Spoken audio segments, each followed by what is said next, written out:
आ जाते हैं हम लोग एल्काइन में। सबसे पहले हाइड्रेशन ऑफ एल्काइन को देखते हैं। जो हाइड्रेशन ऑफ एल्काइन हुआ करता है वो HgSO4 H2SO4 की प्रेजेंस में होता है। इसको शॉर्ट में हम लोग लिख सकते हैं Hg+2 और H+। अगर हम लोग हाइड्रेशन ऑफ एल्काइन को समझना चाहते हैं सबसे पहले इस रिएक्शन को ठीक से हमें देखना होगा। यहाँ पर Hg+2 H+ की प्रेजेंस में वाटर ऐड होता है OH- और H+ के रूप में। ये मार्कोनी का रूल के हिसाब से जुड़ेगा। OH- जहाँ पर हाइड्रोजन के नंबर कम होंगे तो ये प्रोडक्ट बन के आएगा जिसको बोलेंगे इनॉल। हम लोगों ने टाटोमेरिज्म इसके बारे में ठीक से पढ़ा है। ये जो इनॉल बनेगा टाटोमेराइज करके अपने आप को कीटोन में कन्वर्ट कर लेता है। क्यों कन्वर्ट कर लेता है? क्योंकि पहली बात कीटोन का C डबल बॉन्ड ग्रुप ज़्यादा स्टेबल होता है और दूसरा इस ग्रुप में 6 अल्फा हाइड्रोजन यानी कि हाइपर कॉन्जुगेशन होते हैं। इस तरह से अल्फा हाइड्रोजन होने की वजह से ये किसी न किसी रूप से रेजोनेंस कंडीशन शो कर सकता है, इसलिए कीटोन फॉर्म यहाँ पर ज़्यादा स्टेबल होता है। फिर आगे आ जाते हैं। अगर इसी रिएक्शन को डायरेक्ट करना है तो ऊपर एक रिएक्शन दी गई है, उसको ध्यान से देखना है। ये यहाँ पर CH3C ट्रिपल बॉन्ड CH है और यहाँ पर अगर हमें रिएक्शन कराना है डायरेक्ट तो एक काम करना पड़ेगा, ये बॉन्ड दो तोड़ना होगा, एक तरफ ऑक्सीजन देना होगा, एक तरफ हाइड्रोजन देना होगा और ये भी मार्कोनी का के रूल के हिसाब से काम करना है, यानी कि निगेटिव पार्ट यानी ऑक्सीजन वहाँ जाएगा जहाँ पर हाइड्रोजन नंबर कम होंगे। तो डायरेक्ट हमें क्या मिल जाएगा? ये कीटोन मिल जाएगा, एसीटोन। नीचे आ जाओ। डायरेक्ट हमने यहाँ पर इसी तरह से किया है। यहाँ पर जब हम लोग तोड़ते हैं तो ऑक्सीजन देते हैं, यहाँ पर हाइड्रोजन देते हैं, तो एक तो ये प्रोडक्ट बनता है, या तो हम लोग क्या करते हैं इधर की तरफ दे देते तो ये प्रोडक्ट बनता है। जो मिथाइल कीटोन होता है इसमें अल्फा हाइड्रोजन ज़्यादा होने की वजह से ये प्रोडक्ट क्या हो जाता है? मेजर हो जाता है। ऊपर वाला प्रोडक्ट कैसा हो जाता है? माइनर हो जाता है। ये हमें ध्यान रखना होगा। फिर आगे आ जाते हैं। कुछ यहाँ प्रॉपर्टी दी गई हैं जो अनसैचुरेटेड हाइड्रोकार्बन के बारे में है। अनसैचुरेटेड हाइड्रोकार्बन का मतलब एल्कीन और एल्काइन दोनों को साथ में दिया गया है। देखते हैं बॉन्ड लेंथ की चर्चा करते हैं तो एल्केन की जो बॉन्ड लेंथ हुआ करती है 154 पिकोमीटर हुआ करती है, जबकि बेंजीन की 139 पिकोमीटर हुआ करती है और एल्कीन की 134 पिकोमीटर हुआ करती है और एल्काइन की 120 पिकोमीटर हुआ करती है। अब एक बात है, ये सिंगल बॉन्ड डबल बॉन्ड के बीच बेंजीन है तो इसका मतलब हमने बताया था कि यहाँ पर रेजोनेंस होता है और बेंजीन में कभी सिंगल बॉन्ड कभी डबल बॉन्ड दो कार्बन के बीच में दिखता है। इसका मतलब ये जो बॉन्ड लेंथ है इसकी वो डबल बॉन्ड और सिंगल बॉन्ड के बीच में होगी, इसलिए 154 और 134 के बीच में 139 है। एल्काइन का 120 हो जाता है क्योंकि ये बॉन्ड लेंथ में सबसे कम हो जाता है, 3 बॉन्ड हो जाते हैं। अब आगे आ जाते हैं परसेंटेज एस करेक्टर की कुछ कहानी दी गई है। परसेंटेज एस करेक्टर सब कुछ हमने लिखा है, यानी प्रोपोर्शनल होता है, इन्वर्सली प्रोपोर्शनल बॉन्ड लेंथ होता है। सब कुछ मैंने बताया था कि बॉन्ड ऑर्डर हो सकता है, इलेक्ट्रोनिगेटिविटी हो सकती है, बॉन्ड एनर्जी हो सकती है, स्ट्रेंथ हो सकता है, बॉन्ड स्ट्रेंथ जिसको बोल सकते हैं हम लोग, बॉन्ड डिसोसिएशन एंथैल्पी भी उसी तरह हो जाएगी। क्योंकि ज़्यादा बॉन्ड अगर हम लोग बात करेंगे नंबर ऑफ बॉन्ड ज़्यादा रहेंगे तो इसका मतलब उसको तोड़ना मुश्किल, यानी बॉन्ड डिसोसिएशन एंथैल्पी भी ज़्यादा होगी। एसडी की स्ट्रेंथ और इसके बाद हम लोग बोल सकते हैं लास्ट में रिएक्टिव टुवार्ड द इलेक्ट्रोफाइल। क्योंकि क्या होता है जब पाई बॉन्ड होते हैं तो उनकी तरफ कौन अट्रैक्ट होता है? क्योंकि ये पाई बॉन्ड जो होते हैं एक्सपोज्ड होते हैं, जब एक्सपोज होते हैं तो इलेक्ट्रोफाइल उन पर क्या करेगा? अटैक करेगा। तो इस बात को हमें ध्यान रखना पड़ेगा। फिर आगे आ जाते हैं। ये यहाँ पर दिखाया गया है, ये ट्रिपल बॉन्ड है यानी कि sp हाइब्रिडाइजेशन है, डबल बॉन्ड है sp2 होगा, ये सिंगल बॉन्ड है यानी कि एल्केन है तो sp3 होगा। जब sp होगा तो 50% एस करेक्टर होगा, जब sp2 होगा 33.33% एस करेक्टर होगा, sp3 होगा 25% एस करेक्टर होगा। यहाँ पर बॉन्ड ऑर्डर कितना? 3 दिखा है, यहाँ बॉन्ड ऑर्डर 2 दिखा है, यहाँ पर बॉन्ड ऑर्डर 1 दिखा, यहाँ पर 2 पाई 1 सिग्मा 1 पाई 1 सिग्मा 1 सिग्मा 0 पाई, ये हमने देख लिया। इसको जो 2 पाई बॉन्ड है इसका मतलब ये है कि 2 ओवरलैपिंग पोजीशन है किसकी? p ऑर्बिटल की, so that easy attack of electrophile, वही एक्सपोज्ड कंडीशन इसी को बोल देते हैं।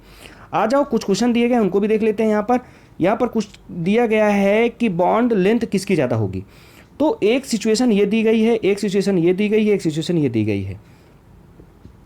ये प्योर सिंगल बॉन्ड है क्योंकि ये किसी की तरफ से रेजोनेंस नहीं दिखा रहा है।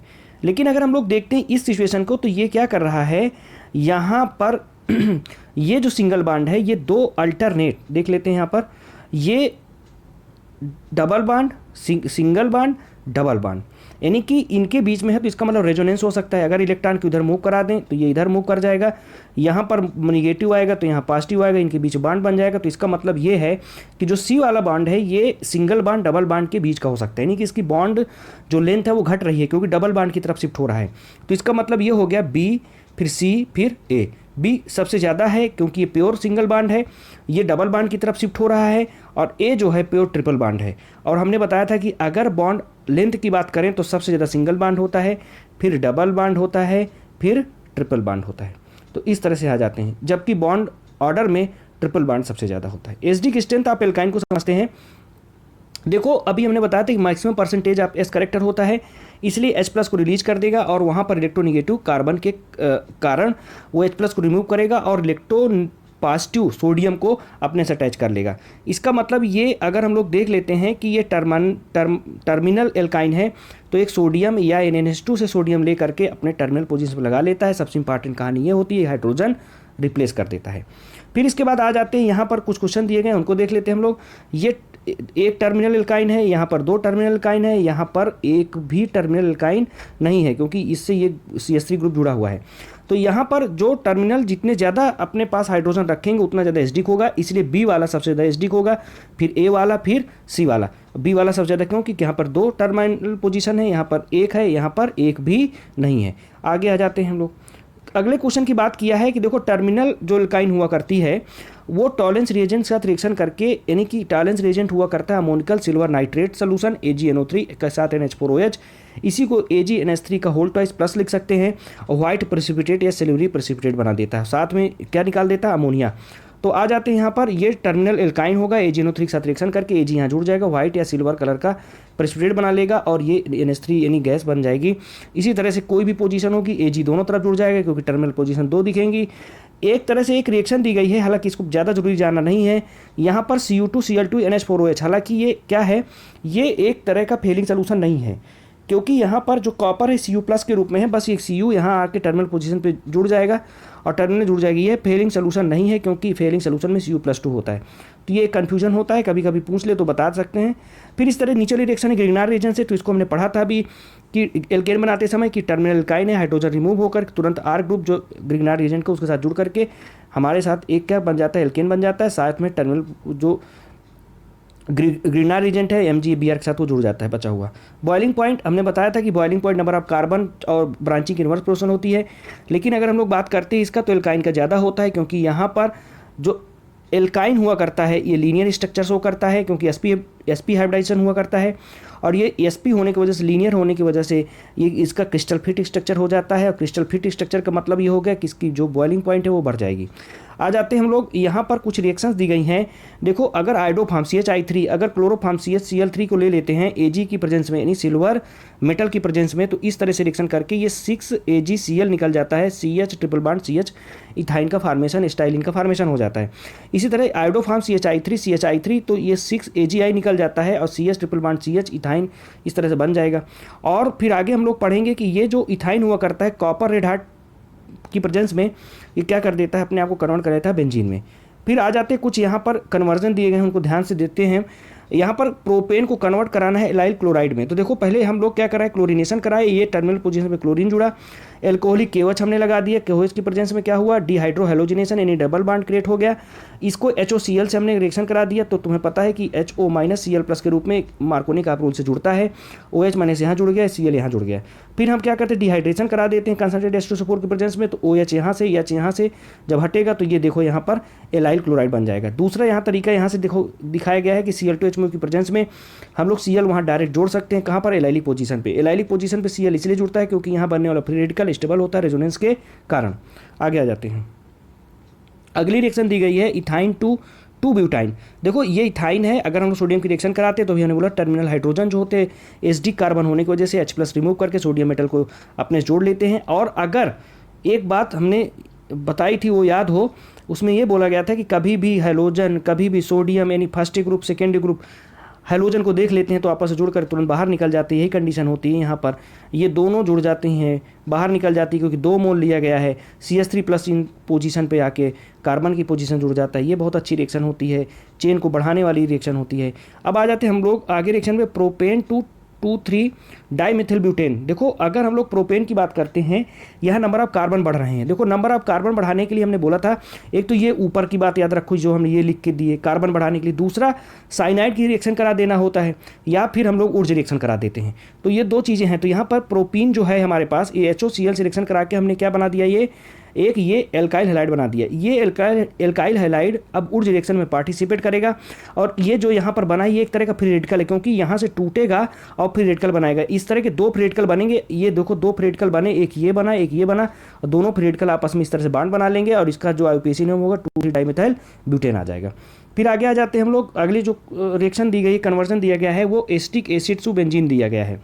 ये सब बहुत कॉमन कन्वर्जन हुआ करते हैं, हर बुक्स में अवेलेबल होते हैं और कॉमन इनको याद करना भी ज़रूरी होता है। फिर CH3COOH HI की प्रेजेंस में रिएक्शन करा देते हैं। तो ये हमने बताया था कि ये HI क्या करता है, 2 कार्बन है, ये HI रेट फास्फोरस एक्चुअली इसको बोल देना ठीक है। तो ये क्या करेगा, ये एल्केन में कन्वर्ट कर देगा, रिडक्शन की तरह काम करता है, सारे ग्रुप को तोड़ करके एल्केन में कन्वर्ट करने की इसकी आदत होती है। Cl2H में यानी कि ये फ्री रेडिकल हाइलोजिनेशन करा देगा और इसके बाद एल्कोहलिक क्योजेस यानी कि Cl निकाल देगा, डिहाइड्रो हाइलोजिनेशन करा देगा, एल्कीन में कन्वर्ट हो जाएगा। एल्कीन में Br2CSL4 Br2 दोनों तरफ जुड़ जाएगा। जुड़ने के बाद NaNH2, हमने बोला था NaNH2 क्या कराता है, डिहाइड्रो हाइलोजिनेशन कराता है, यानी हाइड्रोजन भी निकालेगा, हाइड्रोजन यानी Cl यहाँ से, वो सॉरी Br यहाँ से तो H यहाँ से, Br यहाँ से तो H यहाँ से, इस तरह से हटा करके ये क्या करेगा, एल्काइन में कन्वर्ट करा देगा। और अभी हमने पढ़ा था Cu रेड हार्ट की प्रेजेंस में ये तुरंत एल्काइन जो हुआ करता है बेंजीन में कन्वर्ट हो जाती है। अब आगे आ जाते हैं, अगले कन्वर्जन की तरफ देखते हैं। तो यहाँ पर जो रिएक्शन है, ये जो रिएक्शन है यहाँ से फिर से देख लेते हैं। ये CH3COOH यानी एक अलग मेथड एक दिया है, उसको भी हम लोग को पढ़ लेना चाहिए। CH3COOH NaOH हमने बोला डिकार्बोक्सिलेन Na2CO3 ग्रुप पे निकल जाएगा। तो ये हमने बोला था डिकार्बोक्सिलेन 4 कार्बन का Cl2 से करा दिया, CH3 ऊर्ज रिएक्शन करा दिया, तो ये 2 कार्बन का कंपाउंड बन गया। ये वापस क्लोरिनेशन करके यहाँ पे जा सकता है। ऊपर से Cl2 की बात करते हैं तो ये क्लोरोफार्म CAG ट्रिपल बॉन्ड, ये रेड है। तो इस तरह की रिएक्शंस हैं, कन्वर्जन है, रिएक्शन पता है तो हमारे कन्वर्जन हो रहे। ये बहुत अच्छी रिएक्शन आ गई है, इसको हम लोग देख लेते हैं। ये रिएक्शन क्या कहता है, यहाँ पर एक एल्कोहल दिया गया है और ये एल्कोहल में कंसंट्रेटेड H2SO4 के साथ रिएक्शन कराते हैं तो पता है ये OH निकल जाएगा। OH निकलेगा तो यहाँ H+ कार्बोकैटायन बन जाएगा। कार्बोकैटायन ये जो पोजीशन है इसकी, वो भी स्टेबल पोजीशन नहीं है। कारण क्या होता है, अगर नॉर्मली हम लोग देखें तो H+ निकलने के बाद ये डबल बॉन्ड बन जाता है जो कि माइनर प्रोडक्ट बनाता है। लेकिन सच्चाई क्या है, ये जो होता है ये बेंजीन के साइक्लोहेक्सेन के रूप में आ जाता है अंदर और इस तरह ये हेक्सेन बना लेता है कार्बोकैटायन के रूप में। कारण क्या है कि जो 5 कार्बन की चेन होती है, रिंग होती है, ये अनस्टेबल होती है। अनस्टेबल इसलिए होती है क्योंकि स्ट्रेन बहुत ज़्यादा होता है। इसलिए स्ट्रेन को कम करने के लिए कार्बोकैटायन तुरंत रीअरेंजमेंट करा लेता है, अपने आप को 6 कार्बन के रिंग में कन्वर्ट कर लेता है और ये स्टेबल कंडीशन होती है। इसीलिए यहाँ पर हम लोग बोल सकते हैं कि यहाँ पर डबल बॉन्ड अंदर आ जाता है और ये डबल बॉन्ड अंदर आने के बाद ये जो कंडीशन है मोर स्टेबल लेस स्ट्रेन की कंडीशन आ जाती है। तो हम लोग एल्काइन के लिए इतना ही हमें पढ़ना है।